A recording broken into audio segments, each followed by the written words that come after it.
So we heard about materials, we heard about devices, we heard about system, processes, global, multi-scale, a very, very multi-scale analysis. So I really would like to now stimulate the discussion. Of course, if you have some urgent need to ask a question one to another, please, this is the moment. Yes. Can we use the first name? Yeah, of course. Actually, I have a question for you. Oh, for me.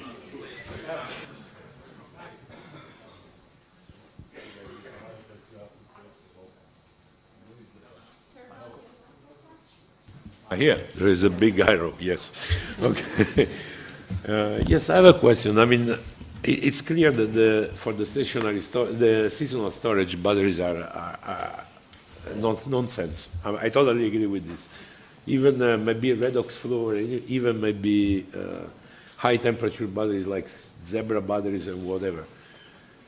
On the other hand, I'm surprised that everybody is either focusing only on hydrogen or fuels. Why there is no interest in, for example, storing energy in metals? Yeah, this is a very good point. Of course, metals would be another option. The advantage of hydrogen and hydrocarbons is that the product of the reaction with oxygen is a gas.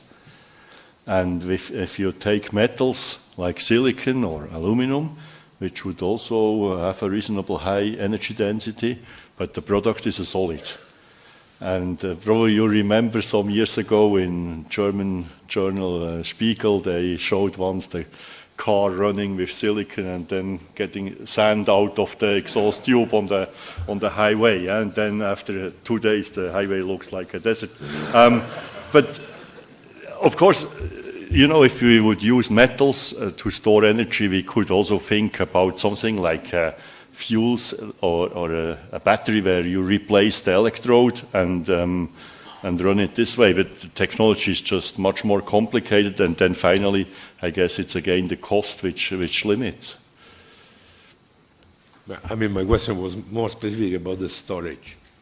Not the, yeah, but it doesn't make sense if you store and can't use it afterwards. There has to be also a way to use the energy finally. But if you have in a fixed site, then the production of sand is actually good because you put it back in the production, right? To recycle, yeah. For stationary, yes. Yeah. Yes, I agree, yeah. Theoretically possible, yes. But to the best of your knowledge, there is no plan for this? No. Okay, thank you. Because also, energy density of all the metals is still only half of the energy density of the hydrocarbons. If we do not even 23 kilowatt hour per liter. I mean, this is more than hydrocarbon. Yeah, but the aluminum oxide you produce is then 3 times heavier. If you carry with you. But if you don't move it, then it doesn't matter. But I agree with you, Stefano, I agree with you. You have to recycle, but that also means you have to transport the product also back again to the factory that recycles. And there the weight plays a role. It's not crucial for the stationary storage, but we have to consider everything. I think we should not forget about it, but there are difficulties in using metals directly.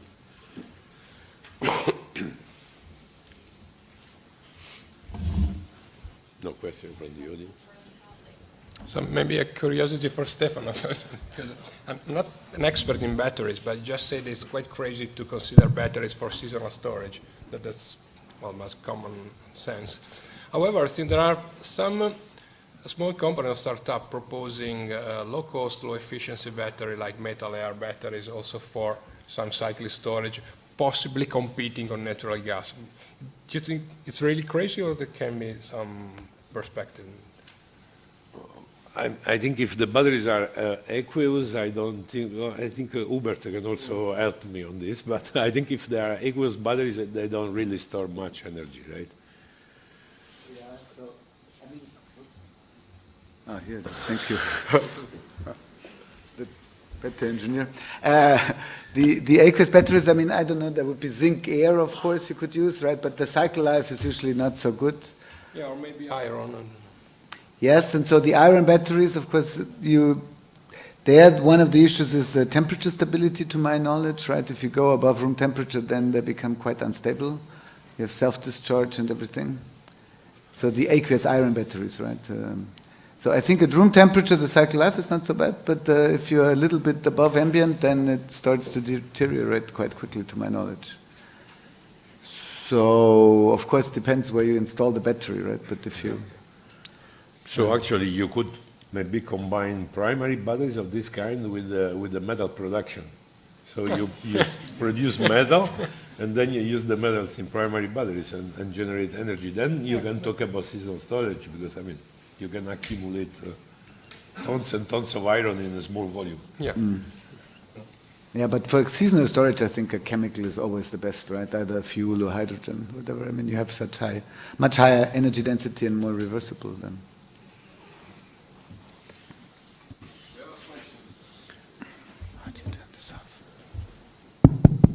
It's on. Of course, first would like to thank each of you for the speeches.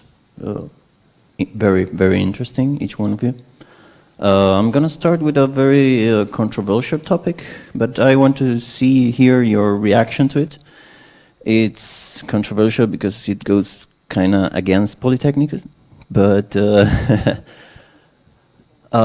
we've been listening to the economical, the commercial, the technological, and also the society point of view of energy. A large quantity of goes to mobility, but we are still with the same paradigm, that is cars. I think the majority of us in the room came by car, not the students, we are poor still. But I would like to make a stop in where you said, and I agree, of course, it's just data, that I think the average weight here in the room would be 70 kilograms, and a car weighs a ton, and not many of us share cars.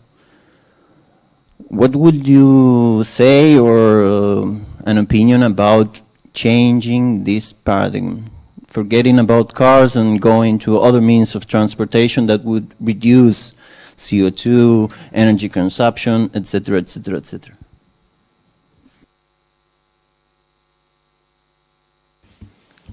Let's go from Alex. Yeah, I can start. Since I introduced the less controversial part of this question related to the waste of an average weight of an average human being.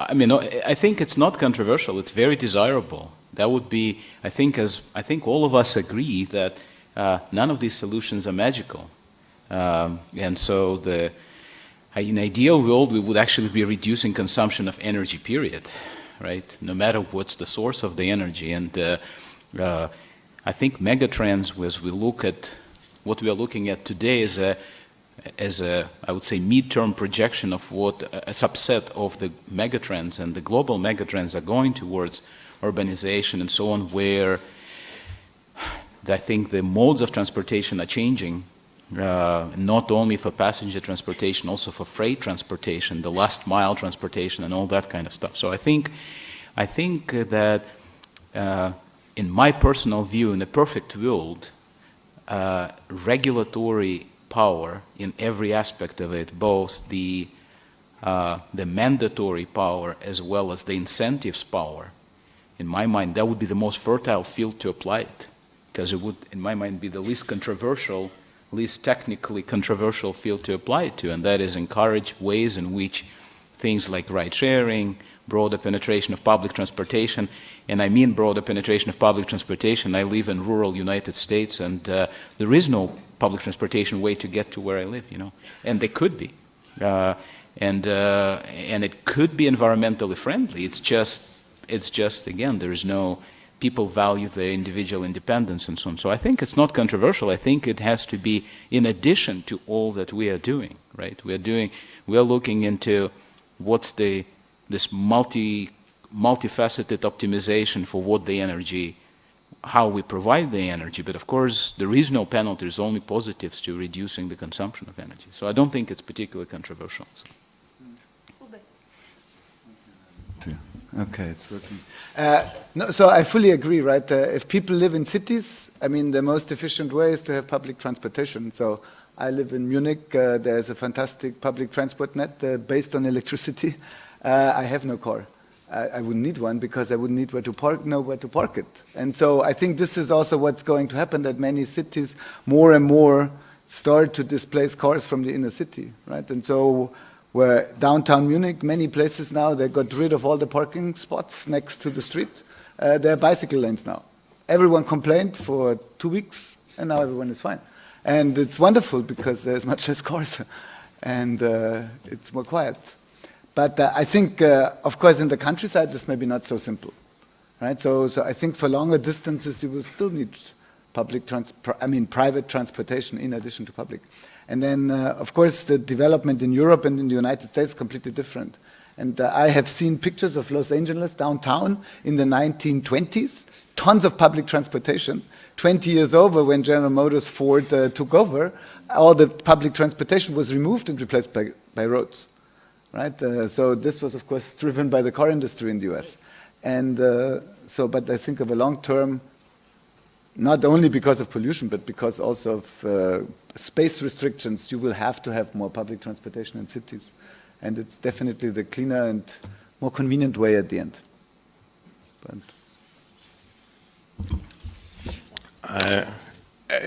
It's a very complex question, meaning I think we touch upon the different aspects of it during the different presentations. We live more and more in a capitalistic world. Capitalistic world means that you need to have an economic system based on growth. We saw that during the presentation. The car industry is one of the few industries in the world which is a multi-trillion industry. There is no country except this one, for strange reasons, that would ever give up its automotive industry because, again, it's very important for employment. Just to give you an idea, in this country there are about 850,000 people working around the automotive industry at least. That's the bottom estimation number. When you're in such a big industry, you need growth, so many employees, then you're looking at mobility from a completely different point of view. It's not just CO2, it's a social component that allows you guys to come to college and study for the future. I don't think also that we keep talking about Europe and the US, but in these countries, when you look at the automotive industry, they discount already the fact that they're not going to be very relevant in the next 10 years for their sales. The problem is that there are a few billion people outside of Europe and the US that would like to live like us. So they would like to have their own car, which means freedom, going around, and so on. So I think that it's a very complex question because, as we know, those countries are much less interested in reducing CO2 around the world, and they're much more interested in increasing the wealth of the population. And again, in that case, you're completely changing the perspective. Yes, I think you asked a very, very important question.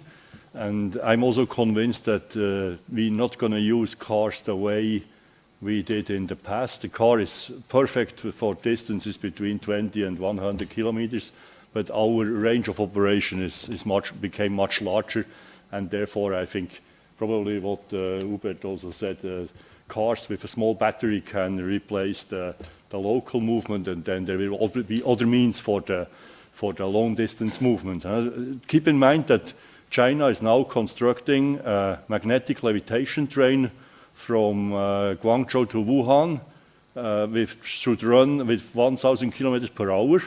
And that, if that works fine and should go in operation next year, then this will completely change the world. If we can build trains which go 1,000 kilometers an hour and are as easy to board as a train today, then we will not sit hours in the car to do long distances. And last but not least, please keep in mind, 75% of the world population have no car. We are not the average of the world. We should always keep that in mind. What we do is not determining the future. It's much more important what India, China, and Africa does, because they will be the big part of the developing world in the near future. And they will determine how the future looks like.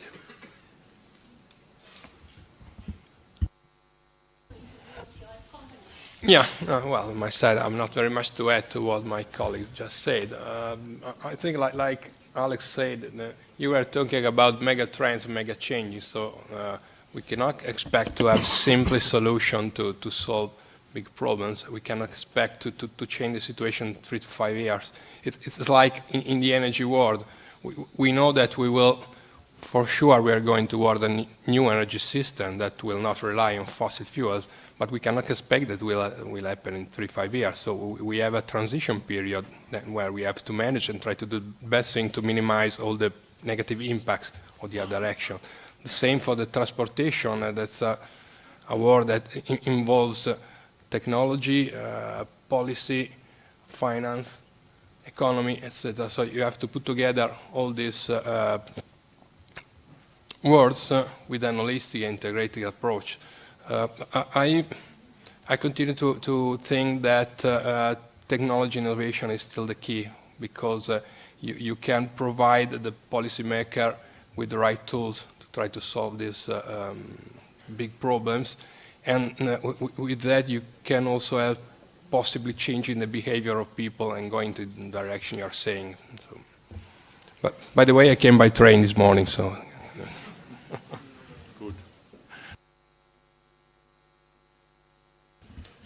Yeah, I'm pretty convinced that the whole mobility concept will change in 10 years. Just wait for the autonomous driving and then you will see a revolution.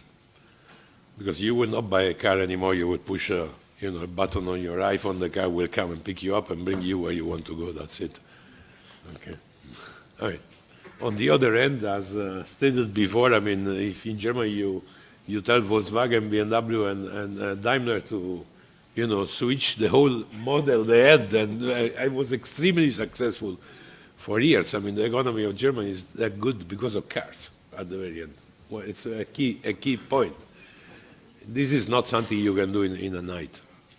I mean, it's very nice. I agree with you, but this would be put on in, million people in very bad conditions. It's not something that can be done in a night. It takes time. It has to take time.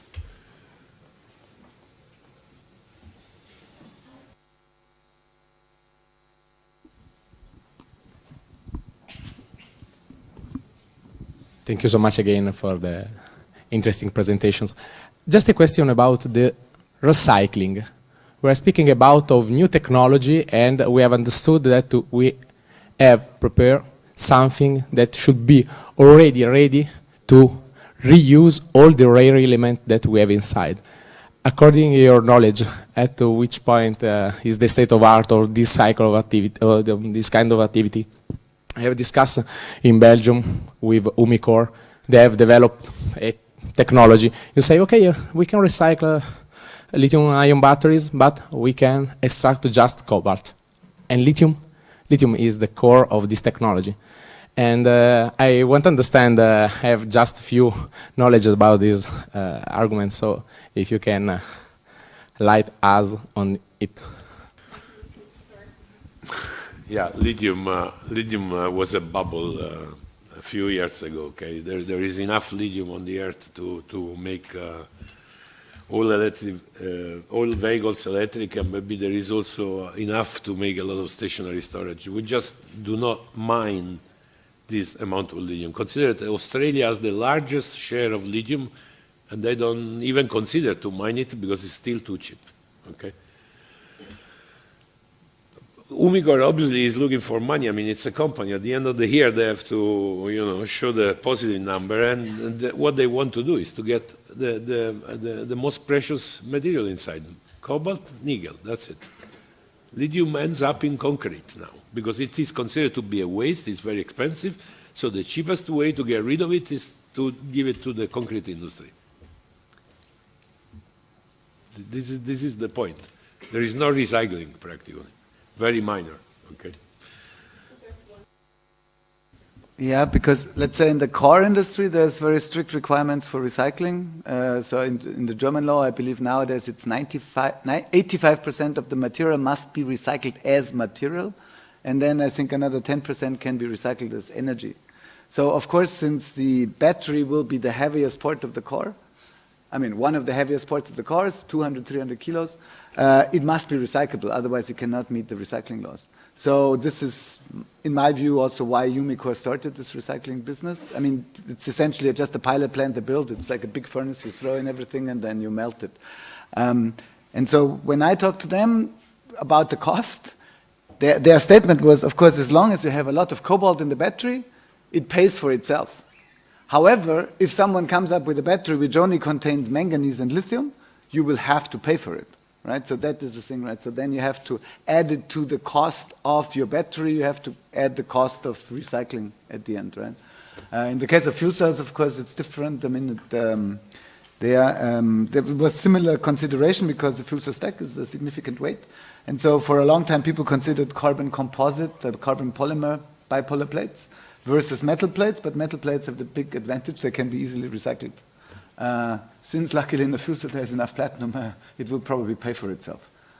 But at the end, just the legal requirement is that you must recycle at least 85%. Maybe I'll just add to that. I completely agree with Hubert that as a counterpart in the emissions part of the industry, the recycling, I think the vast majority of precious metal that's used in automotive catalysts is recycled.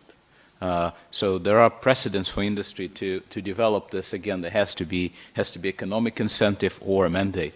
Without that, it just won't happen. And I completely agree with what you said. Yeah. It could be very important also for the energy company. No, absolutely. I don't think it's important for the energy companies or for an industry. I think it's important for our customers. I mean, at the end, you guys are going to buy a car when the car manufacturer is going to promise you that there is some sustainability behind it. And if it's not you, it's going to be your kids. But as we know, as an industry trying to sell products and services to our customers, the impact, the ethical impact, let's call it the sustainable impact of what we do is extremely important, how you choose products. So I don't think at the end it's just a matter of economics of the material that is in the battery. Is an ethical choice that is going to be made by customers. That has a relevance at the end. So sustainability, circularity. Let's remember that these batteries, as we have seen in the presentation, have substantially 80% of the energy still left there. There are tons of projects we're working on for a second life battery, although right now, under economical point of view, it's difficult to make it work. But it's going to get there. The cheaper the battery, the more recycled for second life is going to be. And then also let's remember that there are two big, humongous actually, European projects right now, IPCEI 1 and IPCEI 2, regarding specifically energy storage in Europe that are looking at the whole value chain. And actually this country is right now working on two big projects for recycling the batteries in Italy. So there is a lot of stuff that is happening, much more than what people see now. It's definitely an important question and needs answers.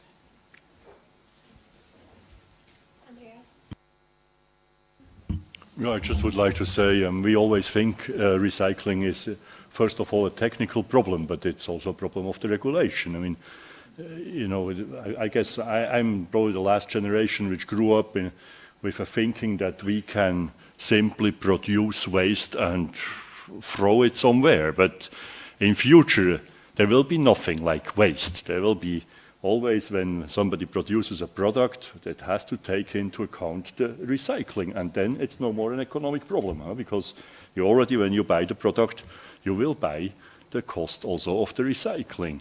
And you know how weird it sounds today when we talk about nuclear waste. Huh? They just thought we produce nuclear energy and then get rid of that waste somewhere. Somebody else has to take it at the end.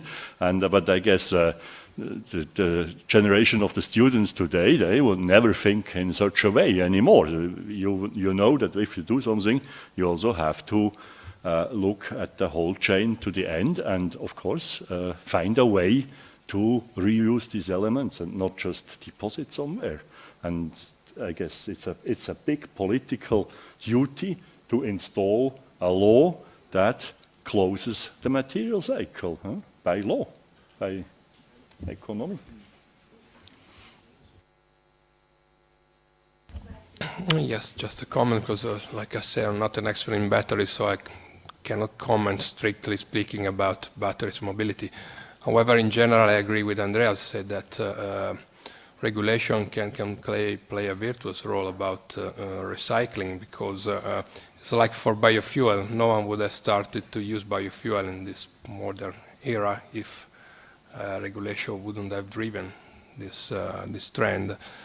In terms of recycling in general, it's a concept that's already very pervasive in the chemical industry, for example, where products are considered premium if they have a high recyclability. But in general, also in the industry world, in the energy in general in industry, it's a concept relevant because, of course, if you reuse, recycle a material, you delay its final fate, and you can intrinsically save CO2 emission using again a material rather than building again another one or consuming it, of course. Just to give an idea, in our R&D budget, about 25% is dedicated to so-called circular economy projects, because, of course, if you are virtuous in terms of recycling project, you also can decrease intrinsically CO2 emissions. So I think it's in general a relevant and important concept.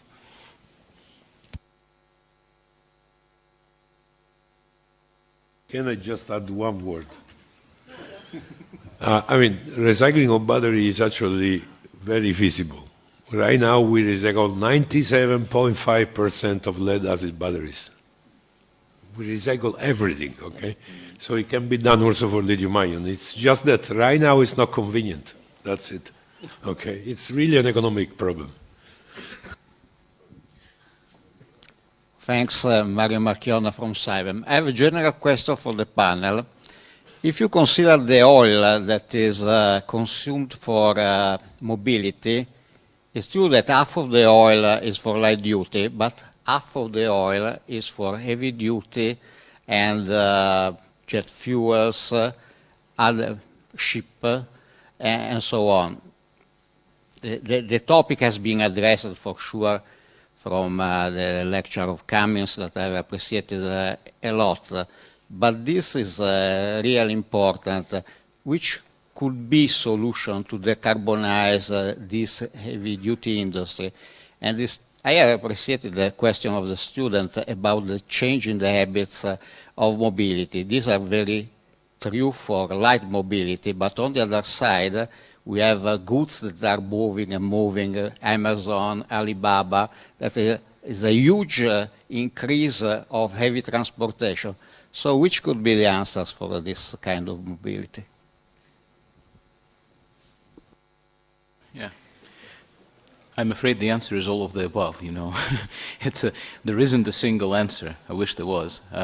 I think you mentioned the changes in the delivery methods, like the Amazon, especially same-day delivery in the United States. It's crazy. Oh, next-day delivery, the Amazon Prime. I'm not sure how it works here, and it became basic expectation of the market from the fuel efficiency standpoint, that's horrible. It's very suboptimal. So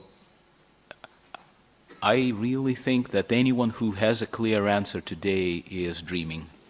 I think that the answer will evolve at this nexus between the regulations and technology.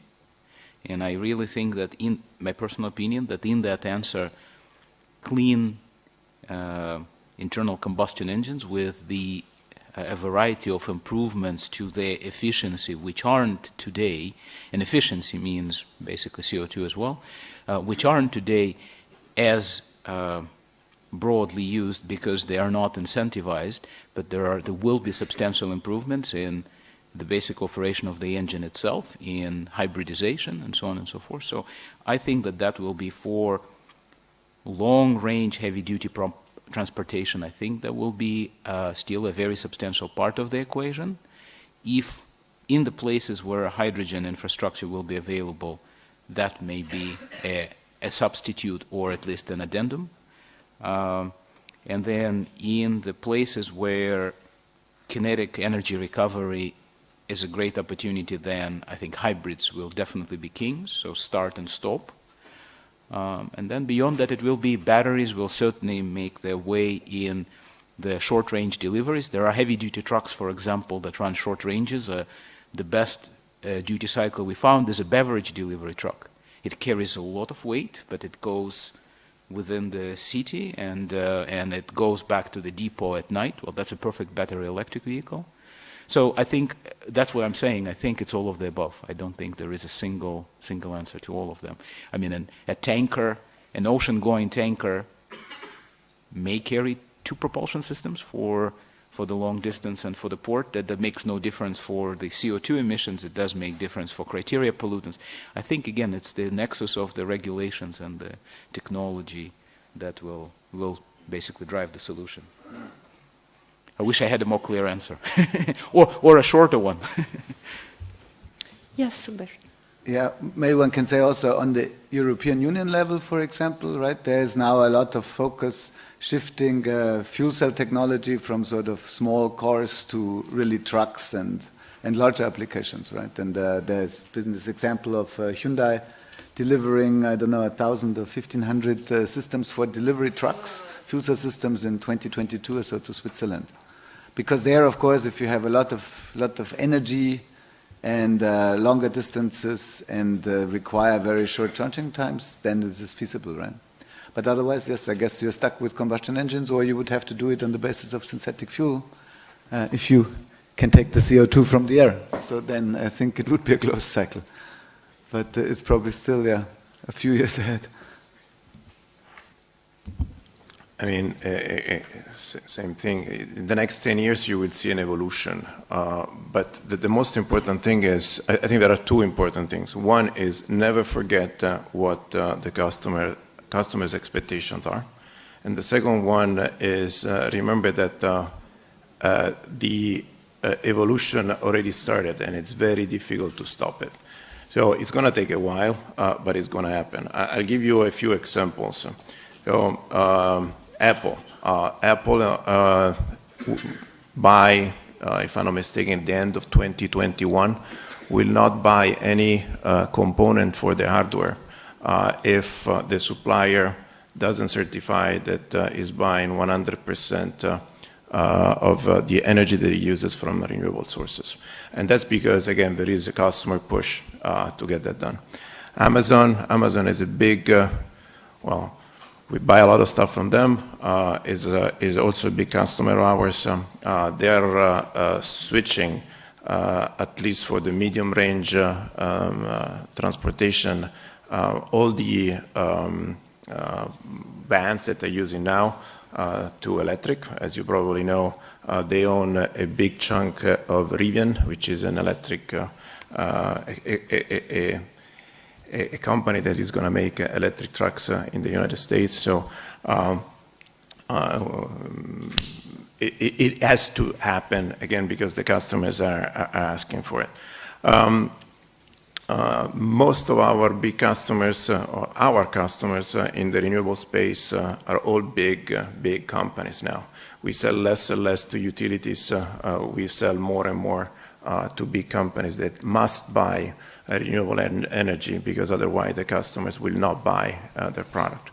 So the snowball is starting to roll down towards the valley. And let's see how big it's going to get, but it's very difficult to stop it. Obviously, I mean, when you're looking at marine transportation or airplanes, it's going to be much more complicated. But here again, same trend. If you consider that right now 40 cruise ships are able to generate as much CO2 in 1 year as the 320 million cars that are in Europe, you can just imagine how much pressure they're getting from the single states and from the public to change completely the way they move around, especially the Mediterranean Sea. And by the way, I don't know how many of you know, but by the end of 2021, if I'm not mistaken, heavy fuels is going to be forbidden to be utilized in the Mediterranean Sea. Unfortunately, this deadline has been postponed a couple of times already, but most of the marine industry right now is already being designed and built with natural gas engines and batteries. And we are electrifying right now a big chunk of the Italian ports because they need to be plugged in when they arrive on the dock. So the trend is there. Big investments are made. It's just going to take, again, some time to get there. Additional comments? My answer is short. It's synthetic fuels made of renewable energy. Well, with Mario, we are colleagues and friends. We share the same background, so probably it's not a discussion that we have done. But, well, in principle, like I show in one of the graphs, we have seen that I quite agree with the prediction from International Energy Agency in the sense that conventional fossil fuel will decrease clearly, but they will not be fully replaced, at least for some decades. From the reason that Francesco Venturino was saying, it's not so easy with some class of fuel like heavy duty, marine, and especially jet fuel. So we can expect in the transition period, a transformation, a switch, maybe an internal switch between oil products and gas. Biofuel, of course, will play a role, but we cannot expect, at least in the medium term, that biofuel will replace a liquid fuel, all the fossil fuel, especially for the biojet. So yes, I think we are going to have a decrease for sure, but at least for this transition period, not a complete elimination of conventional fuel for the reason I said. Then we need some, again, some improvement and a technological jump in order to arrive to a system where we could really get rid of conventional and classical fuel.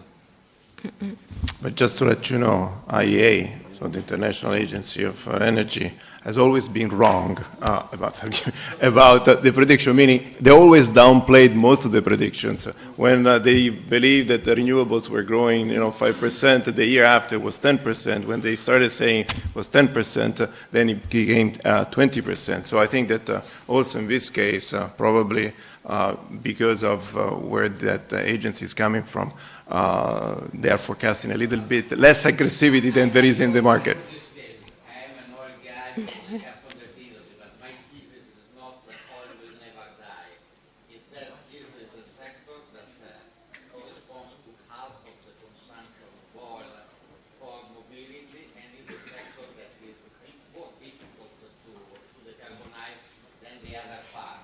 That is only my thesis, but it's clear that we are seeking for solutions, and I'm on that side. It's only a bit more complicated. I agree that that's for the power sector.